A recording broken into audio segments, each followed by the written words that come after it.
But yeah, man, as far as our conversation, the first part of our conversation, like, when you was talking about waiting, like, so, after all this craziness that me and you have been both individually been through over all these years, like, I know you was talking about waiting. What do you think the universe is trying to make of us? That's a good question to ask you. See what the universe does when it gives you clarity. There's a wisdom that is imbued within that clarity that is strictly for you. Because right there in the present moment, while you're getting that clarity is meant strictly just for you as an individual. And that clarity has is by it being from the universe, it's a universal type intelligence and wisdom. Therefore, it's pure. It's truth. It's what they call truth. But see, the universal truth is undoctrinated truth. Right. It cannot be compared to any doctrine. That's like whenever I'll be sitting down talking to a whole lot of religious people, and I say something, and they say, well, that's just like what the Bible says. They try to quote the Bible, and I always correct them. That's not what I'm saying. That's what your book says, but what I'm saying is thus and so. Right. But in their book, I don't understand how come they can't see that they same book condemns the so-called truth that in knowledge that the book contains in one scripture. But when he is come, the spirit of truth shall guide you into all truth. Right. When he is, when this truth comes, it means that you don't have the truth yet. It will guide you into all truth, which means this so-called doctrine that you have presently is not the truth. The gospel, the Old Testament, the Quran, it's not the truth.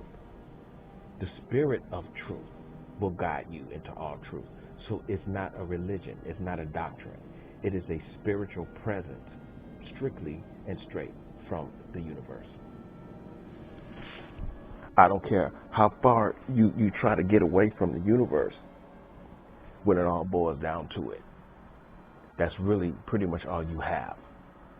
Right. And so you might as well tap into the primary source. Tap into the primary source. Just start saying universe.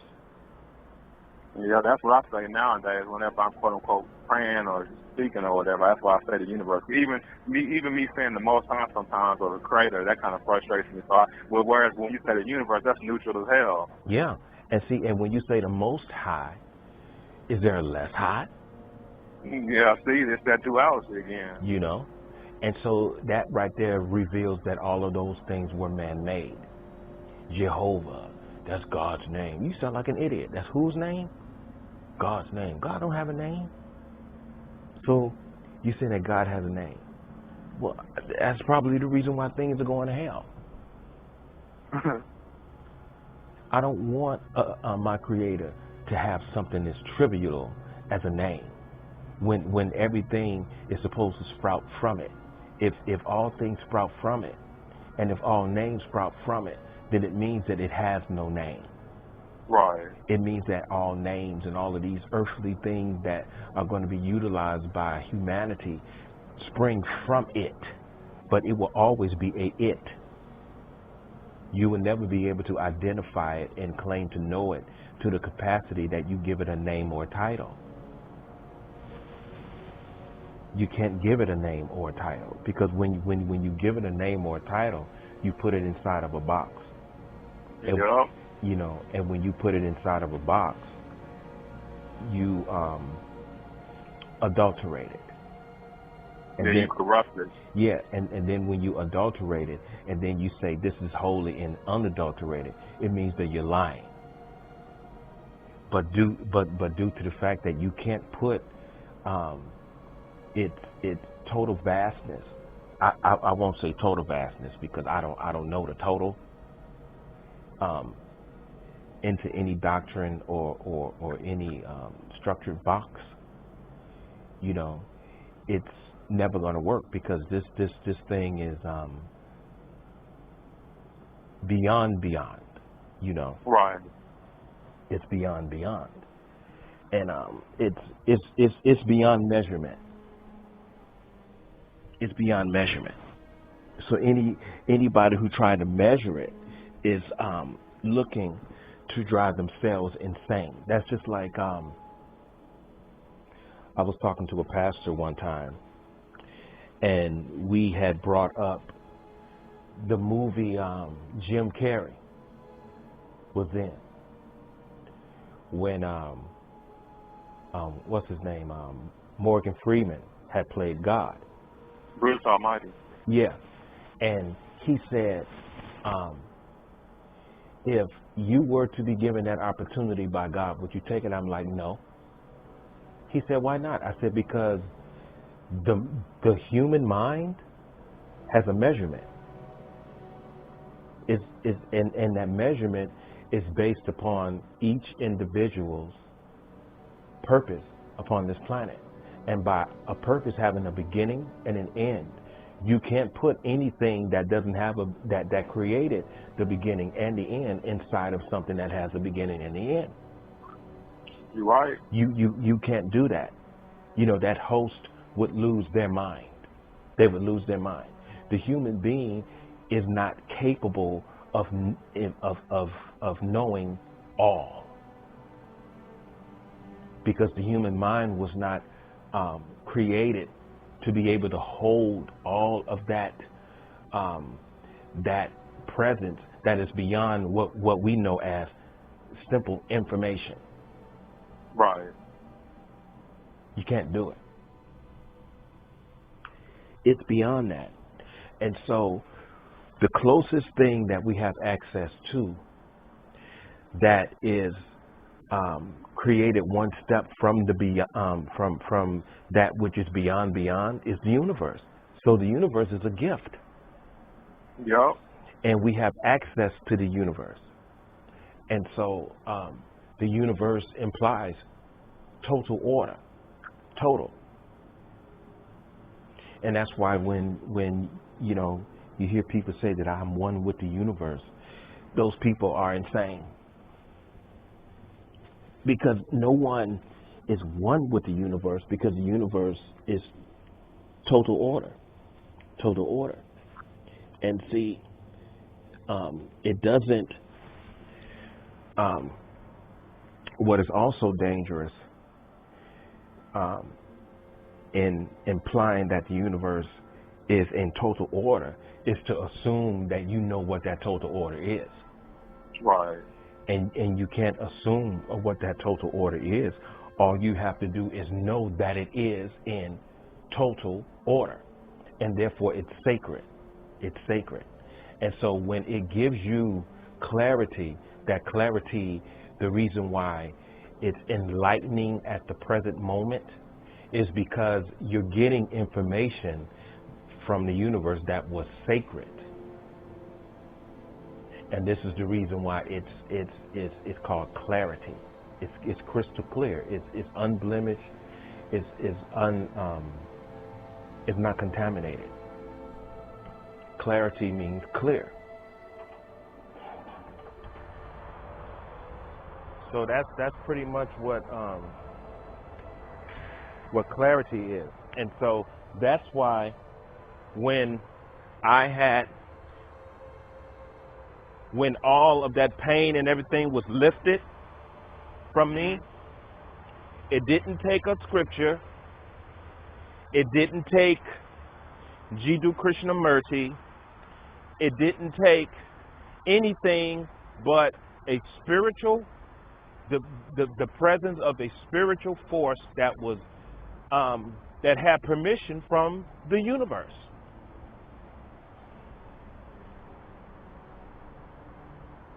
And I came to find out that it was the essence of something that King had accomplished while he was living in the flesh. Right. And so it took a spiritual force to liberate me. Because intellectually and spiritually, can't no pastor deal with me. Right.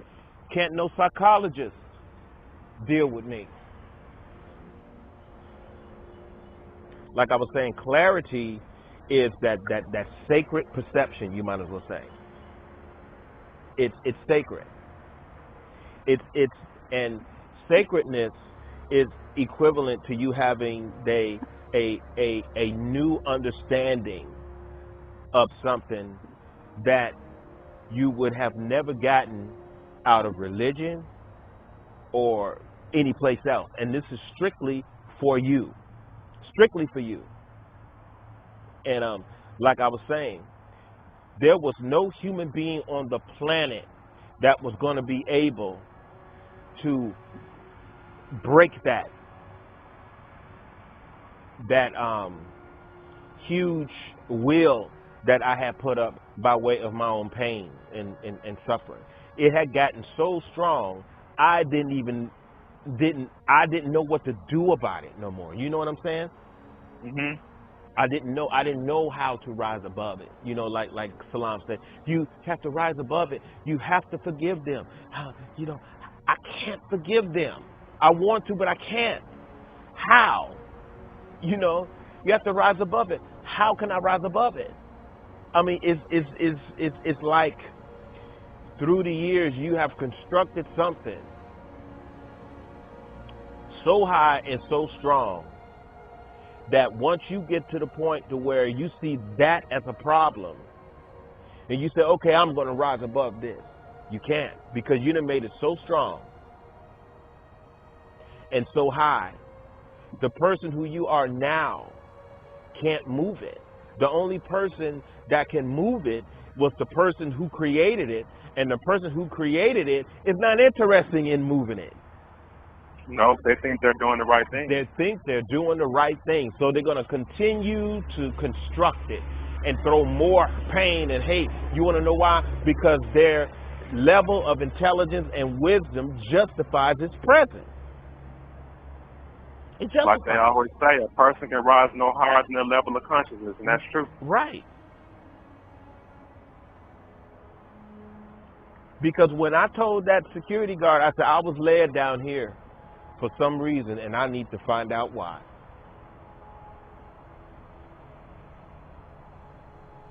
I need to find out why.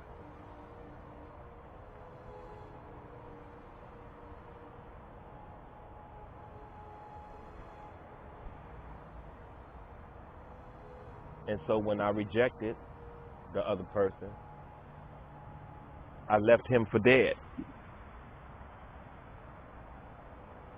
And that's when the universe opened up more so to me as far as me understanding things a whole lot. Understanding things clear now. You know, another question, like after me and you, I guess, finish going through whatever it is we're going through from the universe, you know, because it's kind of similar in its own way.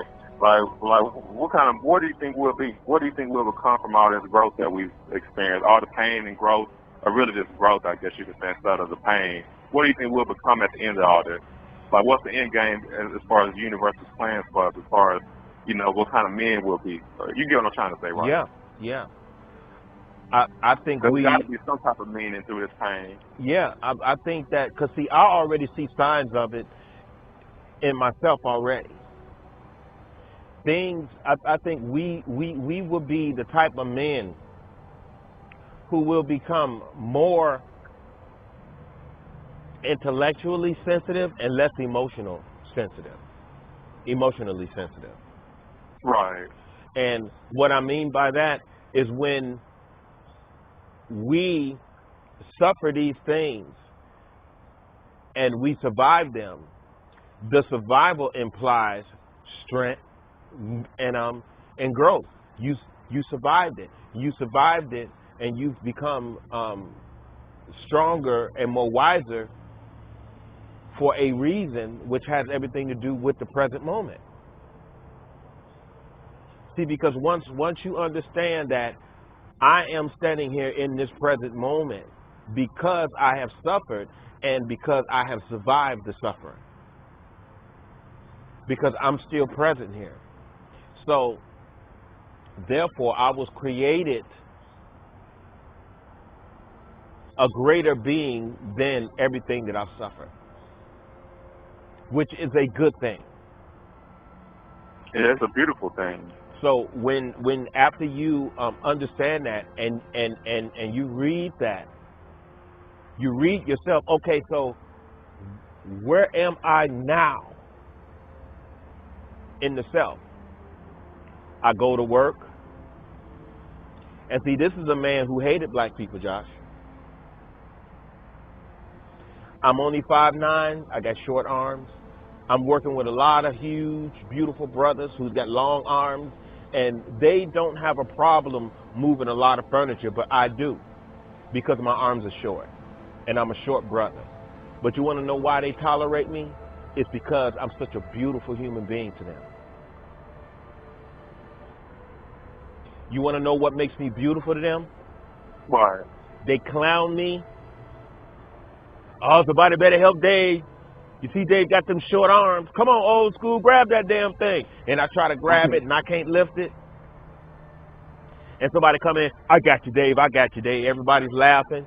And I look around, I laugh with them. And I'm looking at myself. I said, see, do you see who you are now? Isn't it a beautiful thing? When you was coming up, you hated people laughing at you. Not too long ago, you hated black people.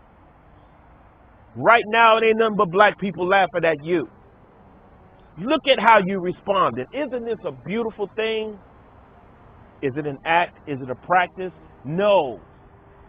You have been made new, brother. You have been made new. And this is the reason why these people love and respect you so much.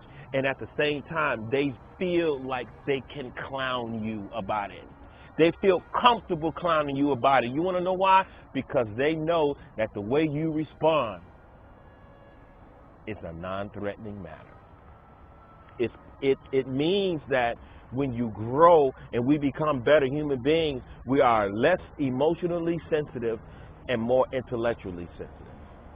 Right. And when you're intellectually sensitive, there's a wisdom there that taps into not only your mind, but your emotions and the way that you respond to things. And you see the foolishness of responding inadequately by only being able to respond adequately. That's a beautiful thing. And, yep, it is. And when you see that with yourself, you look at yourself and you say, you know what? I love this dude. I really love this dude. You know, before I would have seen him as a pacifist. He's a pacifist, but he's not a pacifist. He's a beautiful man. And it's the reason why these people love him so much. It's the reason why people respect him so much. Is because he's a beautiful human being. He's a beautiful human being. And so when I was getting ready to go down there this past Sunday, I was getting ready I wanted to sit there alone again, and I wasn't going to verbalize it. I was going to tap back in to that presence, and I wanted to say thank you. Thank you for setting me free. But you want to know something? It wasn't time for that. Because that day, that Salam stopped me, and we were in that hallway talking for 3.5 hours. It wasn't time for me to go down there. And then the following day, this understanding came to me, and it said, what it is, what you're going to be thanking is the same spiritual force and the very essence, the essence within that spiritual force that King tapped into. That's what you're going to be thanking. So when you go down there and you thank it, you can't have any images in your mind of Dr. King. It has to be straight to that spiritual essence. And you can't have any visions in your mind. You just have to feel it, and you just have to say thank you. Right. And you're going to be rewarded even more so. You're going to be made even more free. So this coming Sunday, since I have that understanding, that clarity, when you go down there with that clarity, equipped with that clarity is what you need to tap into that force. So that force, you will be able to say, thank you for setting me free. It's a beautiful thing, Josh. I'm telling you, it's beautiful. It's a beautiful thing. It's a beautiful thing. And what's beautiful about it is that once those burdens that you created are lifted from you, there's no time element for healing. It is instant. It's instant. And you remember when I was telling you that the universe had put that big wood slab in front of me and was telling me, this is what you created through the years, and it's so strong that you cannot penetrate this? Right. It's going to have to be broken for you. This wooden thing had like sculptures in it of everything and everybody who hurt me. And everybody was, now I'm not making this up, Josh. This is just what's been revealed. Because I'm getting ready to tell you something that may shock you a little bit. Now, when the universe gave me more about this thick wooden plate, it has sculptures in it. And you want to know whose two faces I saw? Malcolm and Martin? Nope, Deshaun and Dylan. Oh, okay. Dang. I said, wait a minute. You mean to tell me I've held resentment for my own sons that was present and I didn't know it? How? The universe said, your frustration of them being brainwashed against you by their mother. You held resentment for them because of that. I'm like, wow. I had issues with everybody because I felt like everybody had issues with me, and they did. They did. But you want to know something, Josh? So what? Right. So what? What are you going to do? Are you going to remain dead or are you going to live? That's what it's about. Do you want to live or do you want to stay dead? Right. Did you hear the words? Live or stay dead? Stay dead. So what does stay dead imply? You already dead. You already dead. You're the walking dead. So what are you going to do? You going to stay here? You going to stay here? Or do you want to be made free? This fool you've been all these years, regardless of your abuse, regardless of the abuse that you undertook, you going to stay that person? What are you going to do? Or do you want to live? And then that's when I said, and when I look back at who I was, I rejected him. And when I rejected him and his mind, that's when it happened right there. That's when it broke. Crack! That's when my head dropped.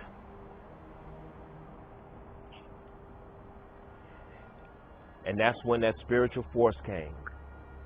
And due to the fact that that man tapped into that and he lived his life accordingly, and I was in his place, it was only natural that it wasn't imagination, that there would be a visual of him putting his hand on my left shoulder that I broke and knocked out of place in 2 accidents. Right. And he said, it's okay. Powerful. What do you mean it's okay? What do you mean it's okay? It means that everything that you thought, everything that you said, everything that you felt and all of your hurt, that wasn't who you are, because you're someone else now. So it's okay.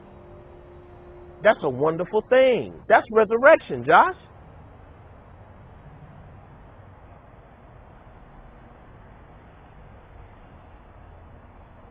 He said it's okay, but you have to take responsibility for everything and everybody. And see, like I was telling you, now I can do those things because you've been liberated. I can do those things now. So, but when you are dealing with a direct spiritual force that is undoctrinated, unindoctrinated, it's so powerful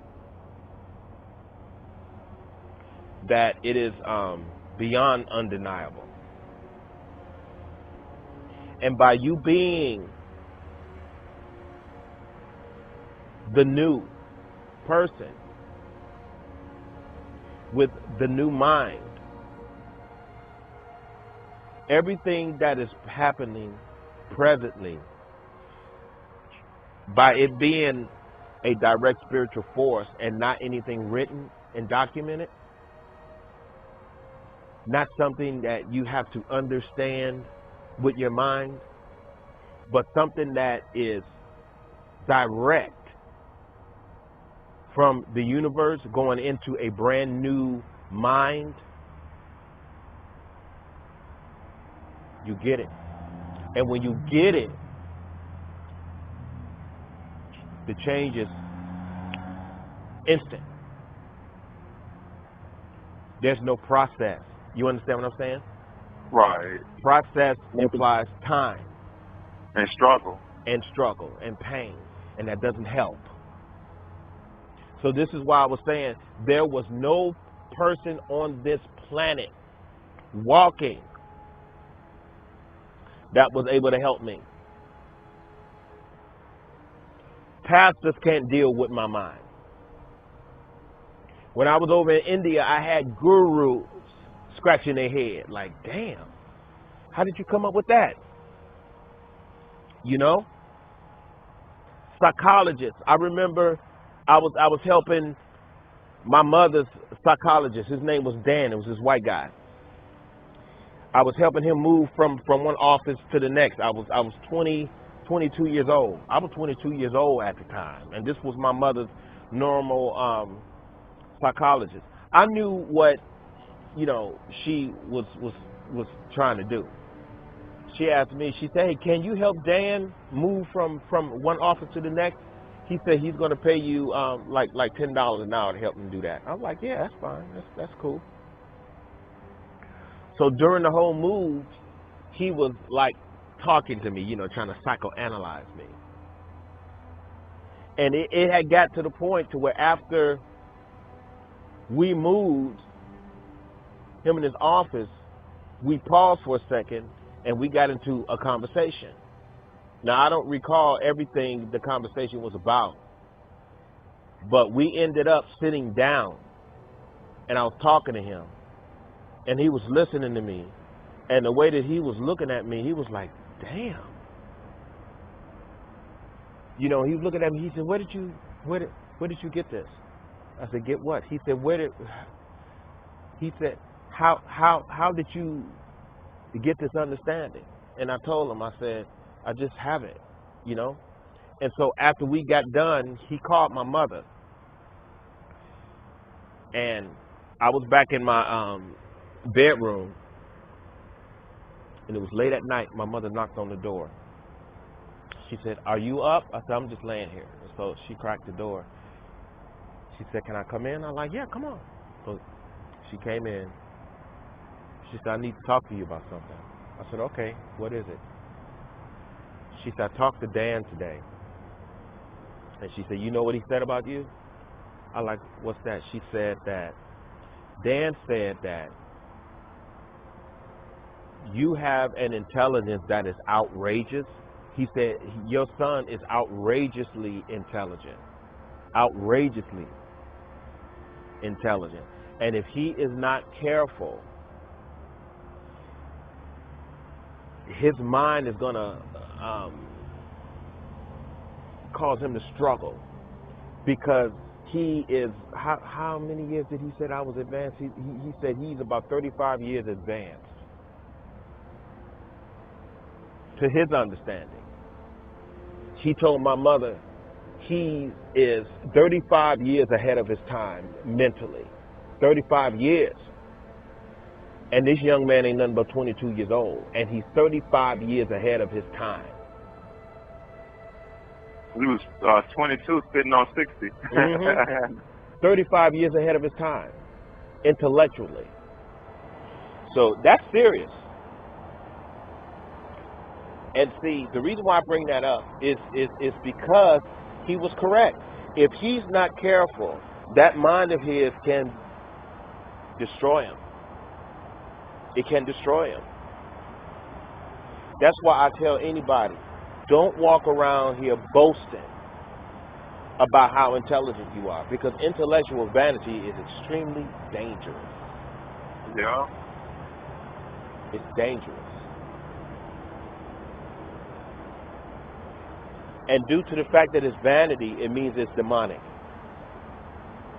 And we have a nature, a dual nature, to where some demonic things feel good.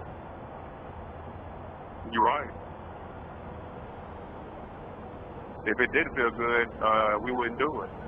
And if it didn't feel good, it wouldn't be a dual. It's a dual compartment.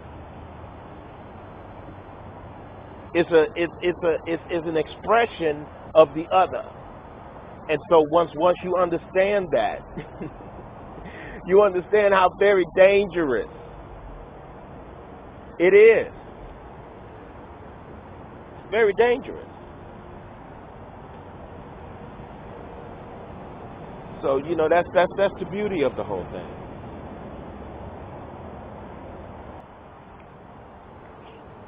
I remember on Tuesday or whatever, my parents, they had another quote talk with me. I was like, and it was very demoralized or whatever. But you know, they was talking about how they feel like I'm a bum and all this stuff, man.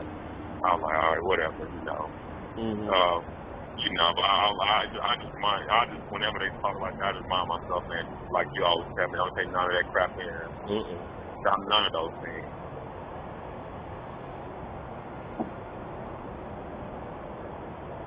Well, what you know how disappointed they are in some of their expectations for me and all this stuff, you know. Well, what they have to also be careful when they call somebody a bum. Hey, you raised me. You know, so I'm just an extension of yourself. So.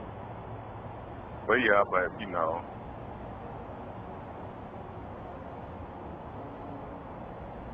It did kind of get to me, though. You know, I ain't gonna lie, even though I know it's not, you know. Of course, because there's an opposing factor there. Yeah. They call they call you a bum. You know that you're not. So when there's an opposing factor, there's going to be a little disturbance there. Yeah, and that's human. I guess, you know, a lot of times in society says you ain't supposed to feel hurt and stuff. I'm like, that goes against our nature. Not just like with you and Salam, you know. Just like you've been saying, you know, of course it hurts or whatever, you know, when she asked you that, it's supposed to hurt. And see, I'm like, y'all really don't think I'm nothing or whatever, you know. I'm like, and that's very demoralizing, you know. Probably like, he's like, I know you avoid us or whatever, you know. My mom like, yeah, I'm like, if you was honest with us, you would avoid you too. They sure don't know what encouragement is. No, they horrible at that or whatever, you know. But you know, I just encourage myself, man, just like you. And I got people like you in my life, man. I can't fail.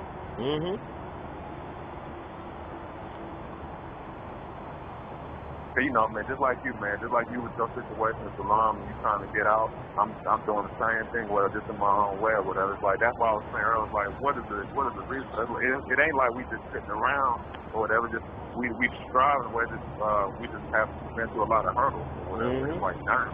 So I'm like, I want to be able to prove and show my genius to people like them and show them that not only are you wrong, you're terribly wrong about it. All the lies people think about us, they're not true at all.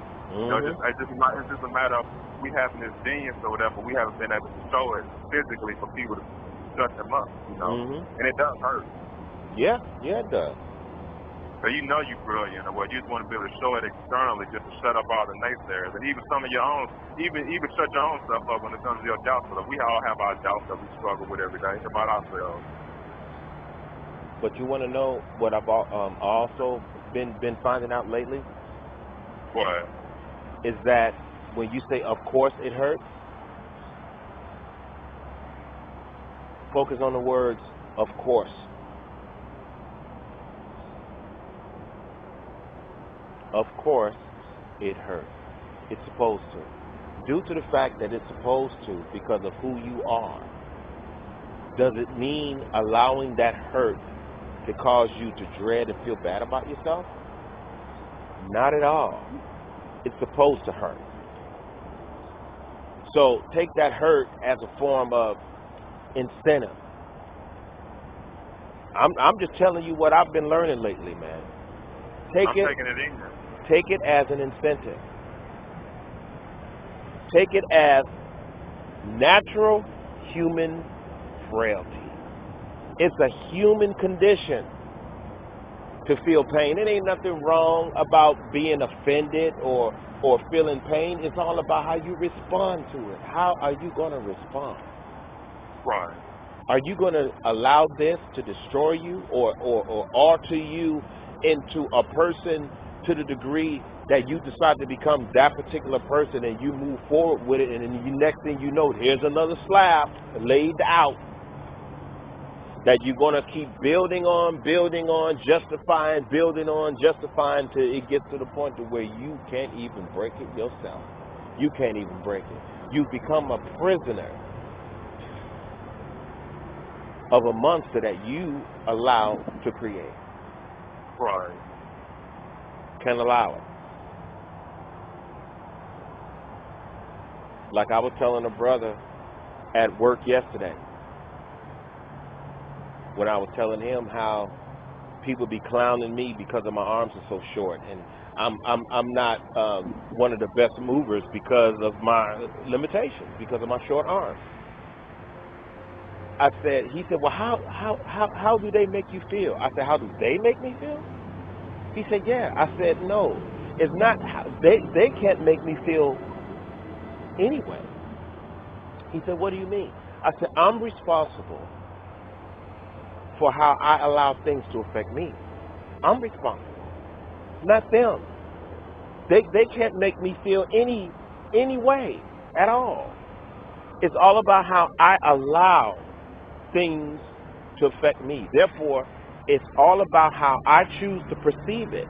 And that choice is, do I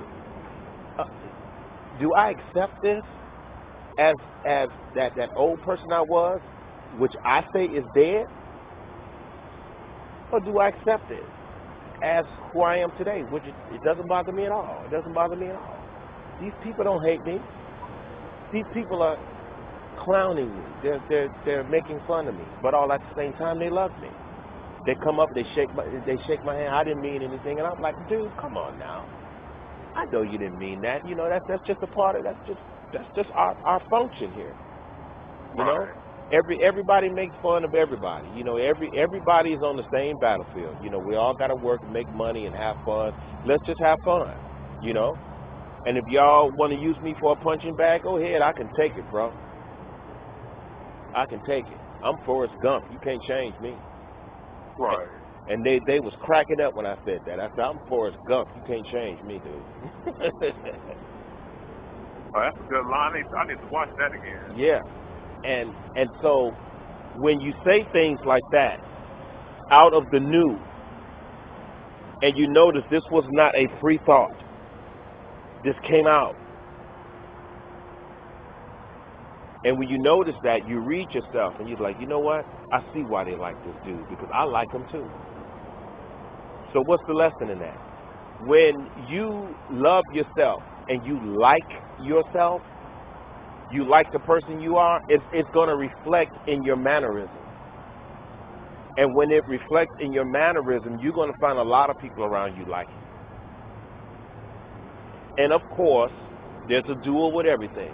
There's always going to be somebody around that feels kind of uncomfortable around you because you just don't respond like everybody else. Right. And you want to know something? You know what the universe told me? Right. That's your student right there. The one that acts as though he's kind of distant from you, he looks at you like he can't figure you out. Don't reject him. That's your student. That's your student right there. Just continue to be his example because he's observing you.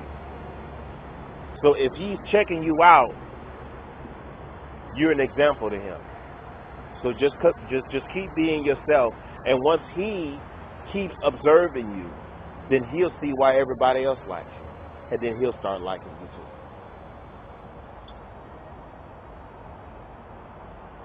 And every time you come in contact with him, you be kind to him, and that's exactly how I am now. Right. I'm telling you, man, when all of that was lifted from me, I was done.